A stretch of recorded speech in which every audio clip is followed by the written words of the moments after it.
Okay, so today's lesson is titled Le Chatelier's Principle. Our essential question is, how do reactions respond to stress? So in the last lesson, we talked about equilibrium, and we talked specifically about equilibrium constants.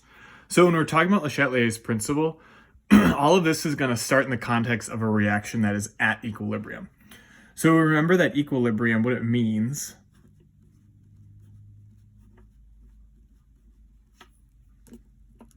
specifically, this means that the rate of the forward reaction and the rate of the reverse reaction are the same. So rate of forward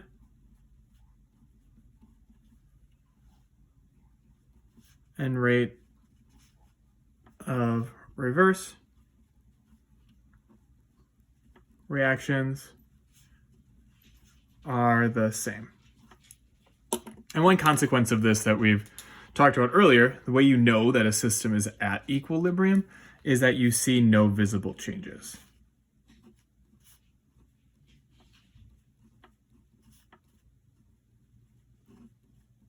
The reason it's important to go back and talk about this is that Le Chatelier's principle deals with reactions that are at equilibrium, and then they're applied a stress.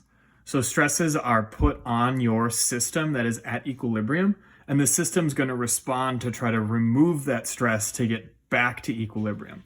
So when we talk specifically about Le Chatelier's principle, there is a definition. We'll actually write that out right now. So what Le Chatelier's principle states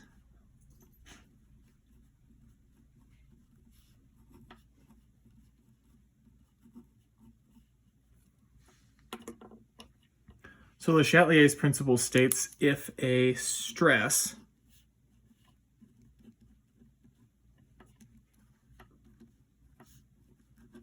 is applied to a system, and a system is your reaction, and that system is at equilibrium,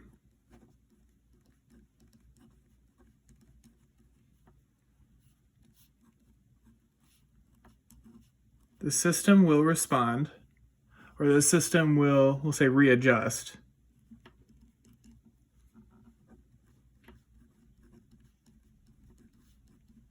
to reduce the stress. So the important concepts right here is this idea that stresses are added to your system, and that system is at equilibrium. The system then will readjust, and it will readjust to reduce the stress. The way that it actually readjusts is the reaction will shift to either make more products or make more reactants.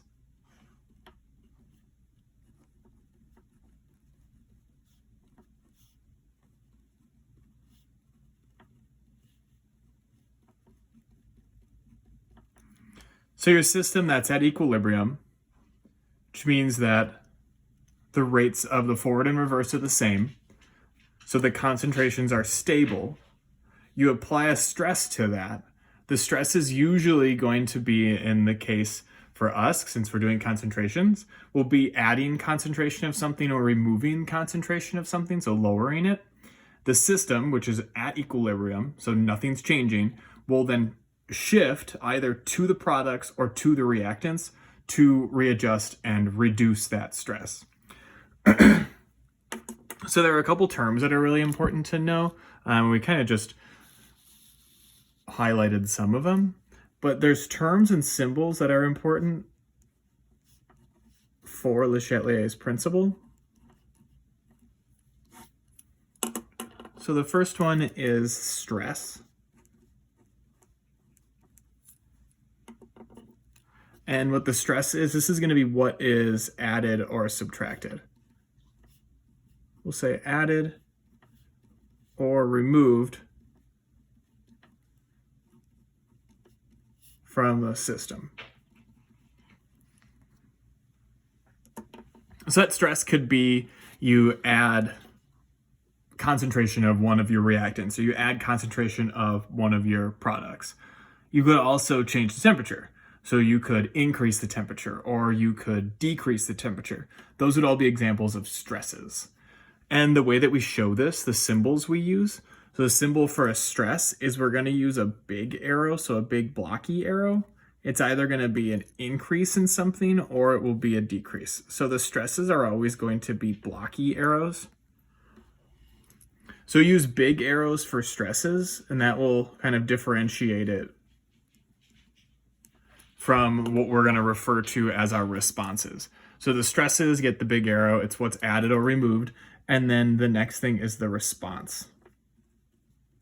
So once your stress is applied, the reaction's going to respond to that stress, and everything's going to change in one way or the other. So the response is going to be what changes as a result of the stress.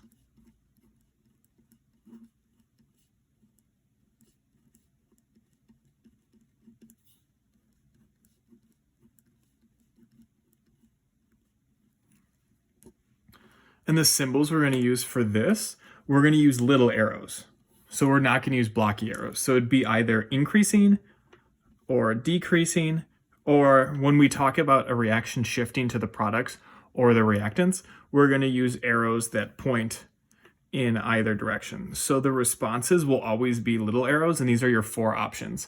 These are going to be for the concentrations. Your concentration's either going to go up or it's going to go down. The reaction will either shift to the right or shift to the left. And these are always just going to be the little arrows. So we have our stresses, which are our big blocky arrows. It's what's added or removed. And then our response is what's going to change as a result of that stress. So how the system responds to the stress. And we show that with little arrows like these. So we can do a couple examples. So the first example we'll do, let's do the synthesis of ammonia. I haven't used green yet. I like green. So we have nitrogen, N2, plus H2 is in equilibrium with NH3, which is ammonia. I'll balance it out, put a 3 here, 2 here. Our states of matter for all of these will be aqueous,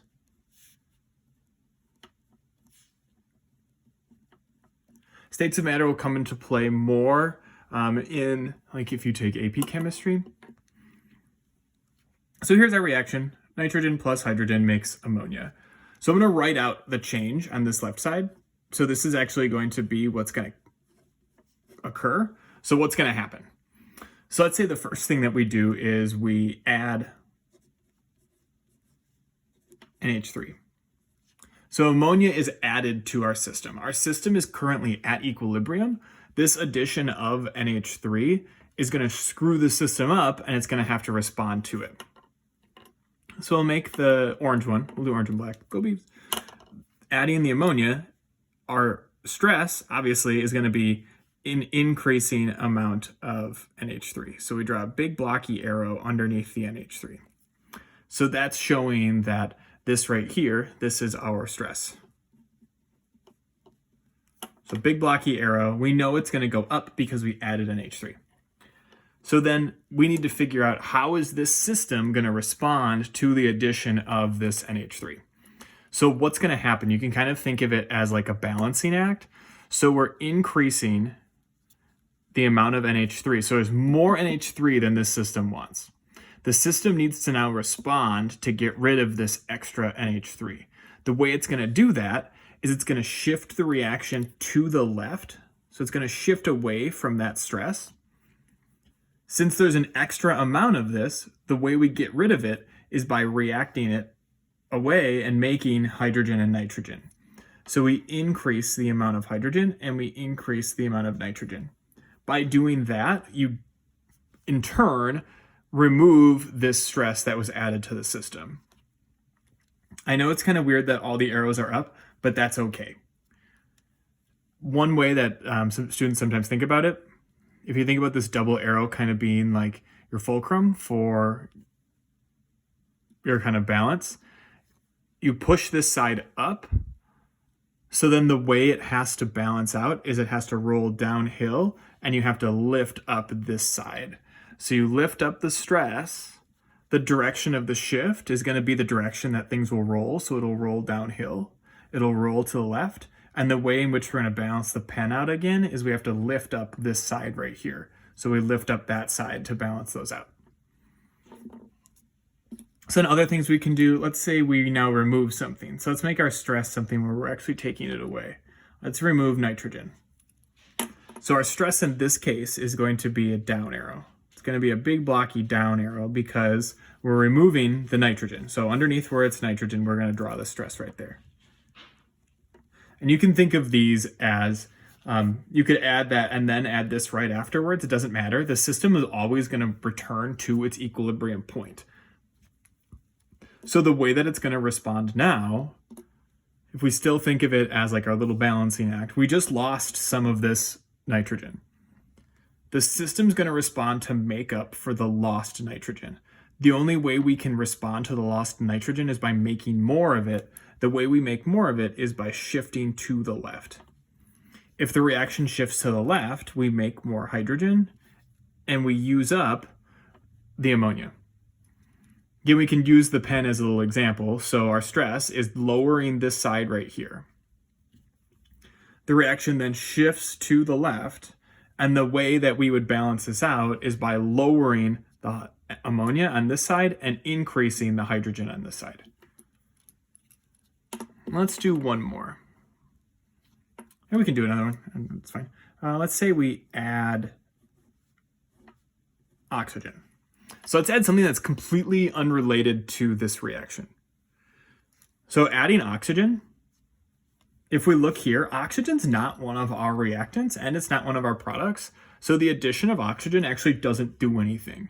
So sometimes adding a reactant or a product to a system doesn't do anything. So in this case, we would just do dashes and we would write no change.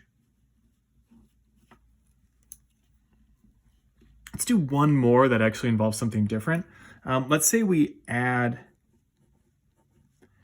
HCl to it. Here's a little more advanced one. So we're going to add HCl to this system. HCl in this case, again, HCl is not actually part of our reaction.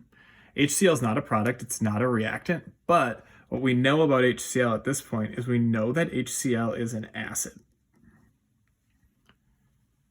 Adding HCl to this system is going to cause it to react with one of these things. What we would learn if we were going to continue on into acid bases is we would figure out that this ammonia right here, this is a base. Acids and bases are always going to react together, and acids and bases will react together to make water. So by adding this HCl, the acid, is going to react with the base, and it's actually going to use up some of this ammonia.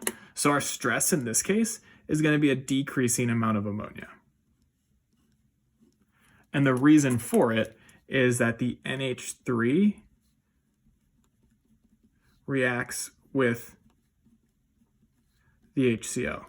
So sometimes you're going to get kind of these like byproducts where even though this HCl isn't in the reaction, it's still going to cause a change in our reaction. Sometimes it doesn't, like the addition of oxygen, but sometimes it does, like the addition of HCl. So the way that this reaction is going to shift now, we removed some of the NH3, the system now wants to make more of it. We lost some NH3, so the system wants to make more, so it's going to shift to the right. The way we'll make more NH3 is by using nitrogen and hydrogen, so those concentrations are going to go down. So those ones will drop, they'll drop, and the consequence of that, those are reacting together, so their concentration's lower. It's going to shift to the right and to make more NH3 because the system lost some. So we can actually look again at the pen. It tilts down for our stress.